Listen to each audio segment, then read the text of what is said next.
మీ అందరికీ వందనములు. ఈరోజు కొత్త నిబంధన గ్రంథం నుండి మత్తయి సువార్త 1వ అధ్యాయం నుండి 4వ అధ్యాయం వరకు. ఇందులో నుండి కొన్ని ప్రశ్నలు. మొదటి ప్రశ్న, ఆయనకు ఏమని పేరు పెట్టుదురు? రెండవ ప్రశ్న, అప్పుడు అతడు లేచి శిశువును తల్లిని తోడుకొని ఎక్కడికి వచ్చెను? మూడవ ప్రశ్న, జ్ఞానులు దేనిని చూచి ఆయనను పూజింపవచ్చితిమని చెప్పిరి?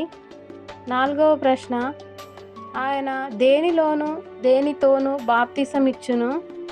ఐదవ ప్రశ్న, బాప్తిసమిచ్చు యోహాను ఏది సమీపించి ఉన్నదని చెప్పుచుండెను? ఆరవ ప్రశ్న, యాకోబు యోహాను అను వారి తండ్రి పేరు ఏమి? ఏడవ ప్రశ్న, ఆ శోధకుడు ఎక్కడికి వచ్చెను? ఈ సమాధానాలు తెలిసిన వారు కామెంట్ బాక్స్లో తెలియజేయగలరు. షేర్ చేయండి, సబ్స్క్రైబ్ చేయండి, లైక్ చేయండి.